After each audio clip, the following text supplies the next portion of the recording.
اعوذ باللہ من الشیطان الرجیم بسم اللہ الرحمن الرحیم وَإِذَا اور جب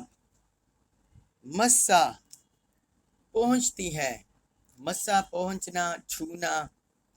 الانسان انسان کو، الدر کوئی تکلیف، جب انسان کو کوئی بھی تکلیف پہنچتی ہے، دعانا دعا وہ بلاتا ہے نہ ہمیں، لجنبہ اپنے پہلو پر، او قاعدن یا بیٹھے، او قائما یا کھڑے، دعانا لجنبہ او قاعدن او قائما تو وہ ہمیں اپنے پہلو پر لیٹے یا بیٹھے یا کھڑے پکارتا ہے۔ فلما پھر جب، کشفنا ہم دور کر دیتے ہیں، عنہ اس سے یعنی ان انسان سے، درہ تکلیف ہو اس کی، یا اس انسان کی طرف اشارہ ضمیر کے ساتھ، فلما کشفنا عنہ درہ پھر جب ہم اس سے اس کی تکلیف دور کر دیتے ہیں، مرہ تو وہ چل دیتا ہے، چلنے لگتا ہے، کَأَلَّمْ گویا کہ نہ ہو، یدعونا کَأَلَّمْ گویا کہ نہ، یدعو اس نے پکارا نہ ہمیں، اِلیٰ دُرٍ اس تکلیف میں، مسّہُ جو اسے پہنچی، مرّہ کَأَلَّمْ یدعونا اِلیٰ دُرٍ مَسّہ گویا اس نے کبھی کسی تکلیف میں جو اسے پہنچی تھی ہمیں کبھی پکارا ہی نہیں تھا۔ کذالک اسی طرح، زینا آراستہ کر دیے گئے ہیں، للمسرفین حد سے بڑھنے والوں کے لیے، ماں جو کچھ کانوا وہ تھے، یعملون کرتے، کذالک زینا للمسرفین ما کانوا یعملون اسی طرح حد سے بڑھنے والوں کے لیے ان کے اعمال آراستہ کر کے دکھا دیے گئے ہیں جو وہ کرتے رہے تھے۔ اب اس آیت مبارکہ میں اللہ رب العزت نے انسان کی کیفیت ذکر کی ہے کہ انسان، اس سے کافر بھی مراد ہیں اور مؤمن بھی مراد ہیں، دونوں طرح کے مراد ہیں۔ کافر اس طرح مراد ہیں کہ وہ بتوں کے آگے جھکتے ہیں، اللہ کے مقابل میں جو انہوں نے معبودان باطلہ بنائے ہوتے ہیں ان کے آگے جھکتے ہیں، ان کو خدا مانتے ہیں، لیکن جب کوئی مصیبت، تکلیف، دکھ پہنچتا ہے تو پھر وہ اللہ کی طرف رجوع کرتے ہیں۔ اور یہی حال اہل ایمان میں سے بعض مفاد پرست یا دنیا دار انسان کا بھی ہے کہ وہ خوشحالی میں اللہ کی عبادت رغبت سے کرتا ہے، محبت سے کرتا ہے، لیکن جب اسے کوئی دکھ، تکلیف، رنج پہنچتا ہے تو وہ اس کا شکار ہو جاتا ہے اور ناشکری کرنے لگتا ہے اللہ تعالیٰ کی۔ تو اللہ رب العزت نے یہاں عمومی طور پر ذکر کیا ہے، اس میں کافر بھی شامل ہیں اور مسلمان بھی شامل ہیں۔ فرمایا وَإِذَا مَسَّ الْإِنسَانَ الضُّرُّ دَعَانَا کہ جب انسان کو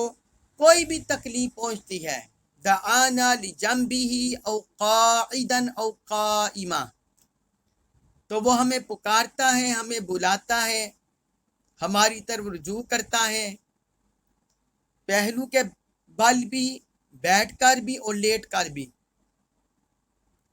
آپ یہ دیکھیں اللہ تعالی نے پہلو کے بل اس کا ذکر خصوصی طور پر کیا، پہلو کا مطلب لیٹنا، کہ لیٹ کر پکارتا ہے، کیونکہ انسان جس وقت لیٹتا ہے سونے کے لیے، آرام کرنے کے لیے، تو اس کا جو دھیان ہے وہ نیند کی طرف ہی ہوتا ہے اور وہ آرام کرنا چاہتا ہے، لیکن اللہ رب العزت نے یہاں انسان کی بے چینی مشکل تنگی تکلیف کی کیفیت کو ذکر کر دیا کہ جب اسے تکلیف سختی پہنچتی ہے تو پھر نیند اس سے کوسوں دور بھاگ جاتی ہے اور وہ پھر لیٹے ہوئے بیٹھے ہوئے کھڑے ہوئے وہ اللہ سے مدد طلب کرتا ہے، اللہ کو پکارتا ہے کہ اللہ تعالیٰ اس کی یہ تکلیف یہ دکھ دور کر دے۔ آگے فرمایا فَلَمَّا كَشَفْنَا عَنْهُ دُرَّهُ مَرَّ كَأَن لَّمْ يَدْعُنَا إِلَىٰ دُرٍّ مَّسَّهُ، تو جب ہم اس سے یہ تکلیف دور کر دیتے ہیں، مَرَّ كَأَن لَّمْ يَدْعُنَا إِلَىٰ دُرٍّ مَّسَّهُ، تو وہ اس طرح گزر جاتا ہے، مراد ہے بلا دیتا ہے اللہ تعالیٰ کے انعام کو، اللہ کے فضل کو، اللہ کی رحمت کو، وہ اس طرح بلا دیتا ہے، اس طرح چال دیتا ہے گویا کہ اسے کبھی تکلیف پہنچی نہیں تھی اور اس نے ہمیں بلایا ہی نہیں تھا۔ اللہ تعالیٰ نے فرمایا اس کی کیفیت یہ ہو جاتی ہے، وہ خوشحالی میں، اطمینان و سکون میں اور دنیاوی مال و متاع ملنے پر اللہ کو بھول جاتا ہے۔ تو اللہ تعالیٰ نے فرمایا اس طرح وہ گزرتا ہے، اس طرح زندگی بسر کرتا ہے گویا اس نے تنگی تکلیف میں ہمیں پکارا ہی نہیں تھا، یہ اس کا حال ہو جاتا ہے۔ آگے فرمایا کذالک زین للمسرفین ما کانوا یعملون، اسی طرح زینا آراستہ کر دیے جاتے ہیں، آراستہ کر دیے گئے اعمال خوشنما بنا دیے گئے، کن کے لیے؟ جو حد سے بڑھنے والے ہیں، جو اللہ کی اطاعت سے گریز کرتے ہیں، اللہ کے رسول کی اطاعت سے گریز کرتے ہیں اور وہ حدیں پھلانگ جاتے ہیں، اللہ اور اللہ کے رسول کی اطاعت کی حدود پھلانگ جاتے ہیں۔ فرمایا ان کے لیے یہ اعمال آراستہ کر دیے جاتے ہیں۔ وہ سمجھتے ہیں کہ ہمارے بینک بیلنس میں اضافہ ہو گیا، ہمیں گاڑیاں مل گئیں، ہمیں کاروبار مل گیا، ہمیں رہائش اچھی مل گئی، تو بس اب اللہ کو پکارے یا نہ پکارے یہ ایک ہی بات ہے۔ تو اللہ تعالیٰ نے فرمایا اس طرح وہ اپنے حال میں مست ہو جاتا ہے۔ بعض ائمہ نے اب اس پر درج کیا ہے کہ ایک مسلمان کا مصیبت میں، تنگی تکلیف میں کیسا رویہ ہونا چاہیے؟ تو پہلا ہے کہ جب بھی مسلمان پر کوئی تکلیف آئے تو یہ مسلمان کو یقین ہونا چاہیے کہ یہ اس کی تکلیف تقدیر میں لکھی ہوئی تھی، یہ اللہ تعالیٰ کی طرف سے لکھی ہوئی تھی، اس میں اس کی شامت اعمال شامل ہو سکتی ہے، باقی اس کی برائیاں یہ چیزیں شامل ہو سکتی ہیں، لیکن ایک مومن پہلے یہ یقین رکھے کہ یہ تنگی تکلیف اللہ تعالیٰ کی طرف سے آئی ہے اور وہی مالک ہے۔ دوسرا، بندے کو اس مصیبت تکلیف پر صبر کرنا چاہیے، بے صبری ناشکری کا اظہار نہیں کرنا چاہیے۔ جیسے قرآن میں اللہ تعالیٰ نے سورۃ البقرہ میں وہ بندوں کی آزمائشوں کا ذکر کیا ہے اور پھر اس میں آگے فرمایا وَبَشِّرِ الصَّابِرِينَ الَّذِينَ إِذَا أَصَابَتْهُمْ مُصِیبَةٌ قَالُوا إِنَّا لِلَّهِ وَإِنَّا إِلَيْهِ رَاجِعُونَ، فرمایا جو صبر کرنے والے ہیں انہیں خوشخبری سنا دیں کہ جب انہیں کوئی مصیبت پہنچتی ہے تو وہ کہتے ہیں ہم اللہ کے لیے ہیں اور ہم اسی کی طرف لوٹ جانے والے ہیں۔ یہ اہل ایمان کا طریقہ ہونا چاہیے۔ اور تیسرا، اس مصیبت پر بندہ اپنے دل میں سوچے کہ یہ اس کے کسی گناہ کا نتیجہ ہے،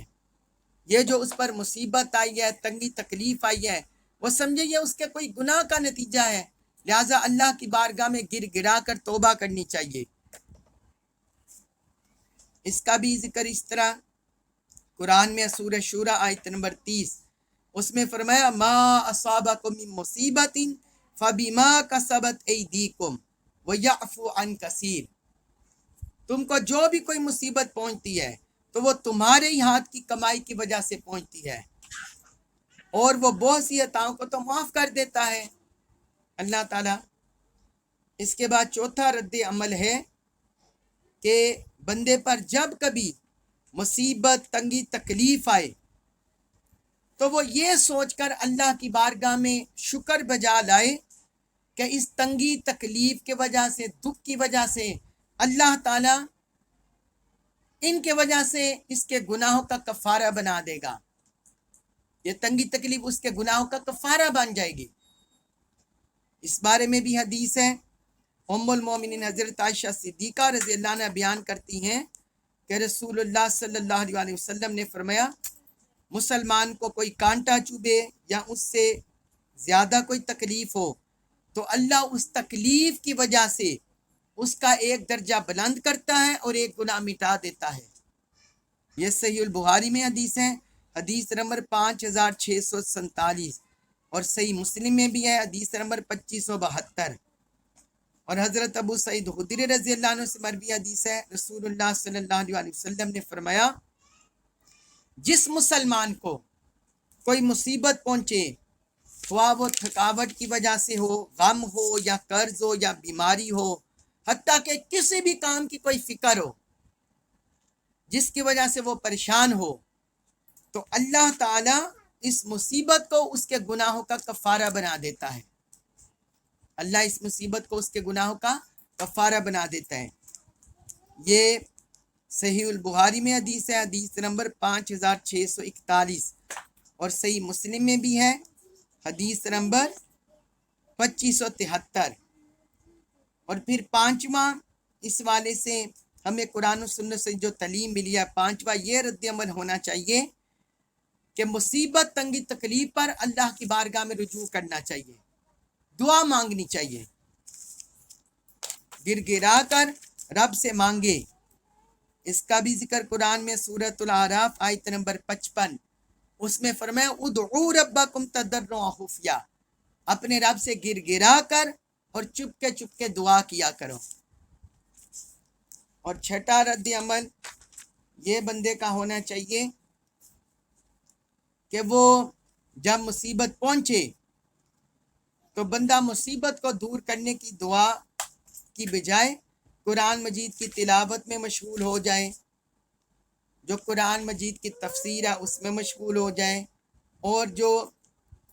مسائل احظ کرنا، مسائل سیکھنا، دین سیکھنا، اس میں مشغول ہو جائے۔ کیونکہ بسا اوقات یہ جو دین کے معاملات سیکھنا اور ان چیزوں کی طرف متوجہ ہونا، یہ دعا کرنے سے زیادہ اللہ کو پسند ہوتا ہے۔ اس بارے میں ایک حدیث ہے، حضور صلی اللہ علیہ وسلم نے فرمایا، اللہ تعالیٰ ارشاد فرماتا ہے، جس شخص کو میری یاد اور مجھ سے سوال کرنے کو قرآن نے مشغول رکھا تو میں اس کو سوال کرنے سے زیادہ عطا کرتا ہوں، سوال کرنے والوں سے زیادہ عطا کرتا ہوں۔ یہ سنن ترمذی میں حدیث ہے، حدیث نمبر 2926۔ اور ساتواں پیر انسان کا یہ عمل ہونا چاہیے کہ مصیبت، تکلیف پر صبر بھی کرے، صبر کے ساتھ ساتھ زیادہ اللہ کی بارگاہ میں شکر ادا کرے، اور ہر حال میں شکر کرے،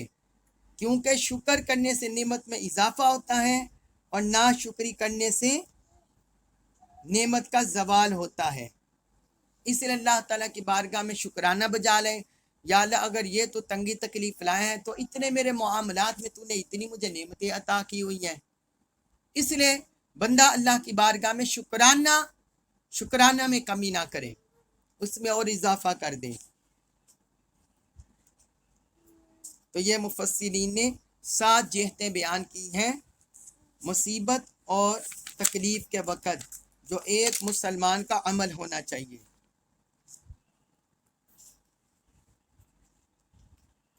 اس کے بعد ہے سورت یونس آیت نمبر 13، اس میں ارشاد فرمایا، وَلَقَدْ، اور بے شک، اہلکنا، ہم نے ہلاک کر دیا، القرون، بہت سی قوموں کو، من قبلکم، تم سے پہلے، لما جب ظلموا انہوں نے ظلم کیا، وَلَقَدْ أَهْلَكْنَا الْقُرُونَ مِنْ قَبْلِكُمْ لَمَّا ظَلَمُوا، اور بے شک ہم نے تم سے پہلے بھی بہت سی قوموں کو ہلاک کر دیا جب انہوں نے ظلم کیا۔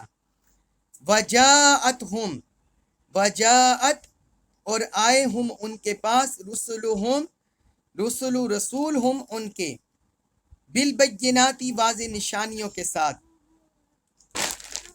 وجاءتہم رسلہم بالبینات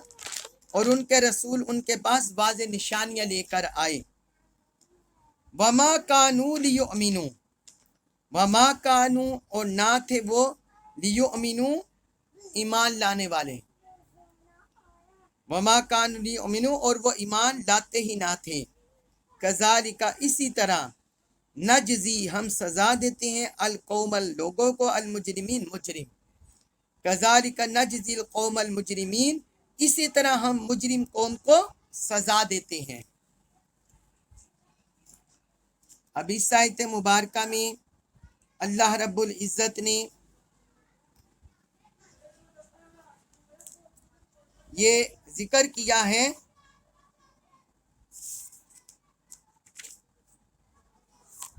کہ یہ جو لوگ ہیں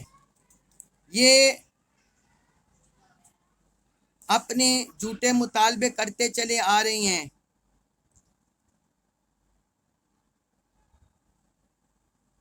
اور یہ پھر یہ بھی حضور صلی اللہ علیہ وسلم سے مطالبہ کرتے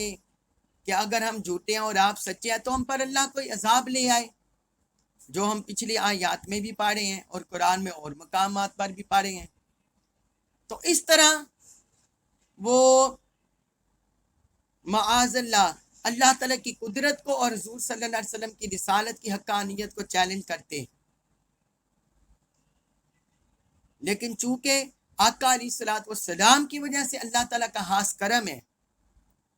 حضور صلی اللہ علیہ وسلم آخری نبی اور یہ آخری دین ہے، اور یہ اللہ تعالیٰ کی طرف سے کلام اتارا وہ آخری کلام ہے، اس لیے مخلوق کو ہلاک نہیں کیا گیا، مگر اللہ تعالیٰ نے اپنی قدرت انہیں بتا دی، فرمایا یہ جو تم عذاب کا مطالبہ کر رہے ہو، وَلَقَدْ أَهْلَكْنَا الْقُرُونَ مِنْ قَبْلِكُمْ لَمَّا ظَلَمُوا، اور ہم نے تم سے پہلے بھی بہت سی قوموں کو ہلاک کر دیا ہے، لما ظلموا جب انہوں نے ظلم کیا، جب وہ اللہ اور اللہ کے رسول کی نافرمانی پر رہی، قائم رہی، اعراض کرتی رہی اللہ کی تعلیمات سے، اور وہ بھی اسی طرح جری تھے، وہ بھی اسی طرح عذاب کا مطالبہ کرتے تھے، تو اللہ تعالیٰ نے فرمایا کہ ہم نے تم سے پہلے قوموں کو ہلاک کر دیا ہے، بہت سی قوموں کو، وجاءتہم رسلہم بالبینات اور ان کے پاس ان کے رسول واضح نشانیاں لے کر آئے تھے۔ کسی بھی قوم کو اس وقت تک ہلاک نہیں کیا جاتا جب تک اللہ کی طرف سے ان کے بعد رسول تشریف نہ لائیں اور اللہ کی طرف سے اتمام حجت نہ ہو جائے، تو فرمایا ان کے پاس ان کے رسول واضح نشانیاں لے کر آئے تھے، وما کانوا لیؤمنوا مگر وہ ایمان نہ لاتے تھے، وہ اسی طرح بٹکے رہے، جو اپنے گمراہ اور کافر آباء و اجداد تھے ان کے پیچھے چلتے رہے، اپنی من مانی کرتے رہے، دنیا کے مفادات کو قبول کرتے رہے، فرمایا وہ ایمان لانے والے نہ تھے۔ کذالک نجزی القوم المجرمین اسی طرح ہم مجرم قوم کو سزا دیتے ہیں، یعنی جب وہ اسی طرح عمل کرتے جاتے ہیں اور اپنی برائیوں سے باز نہیں آتے تو پھر اللہ تعالیٰ نے فرمایا اسی طرح پھر ہم ان کا حال کرتے ہیں کہ ان پر اپنا عذاب لے آتے ہیں۔ اس کے بعد ہے سورہ یونس آیت نمبر 14، اس میں ارشاد فرمایا ثم پھر جعلنا ہم نے بنا دیا تمہیں خلائف جانشین فی الارض زمین میں، ثم جعلناکم خلائف فی الارض پھر ہم نے تمہیں زمین میں جانشین بنا دیا، یعنی ان اقوام کا، من بعدہم من سے بعدہم ان کے بعد، تو ان کے بعد تمہیں زمین میں ان کا جانشین بنا دیا،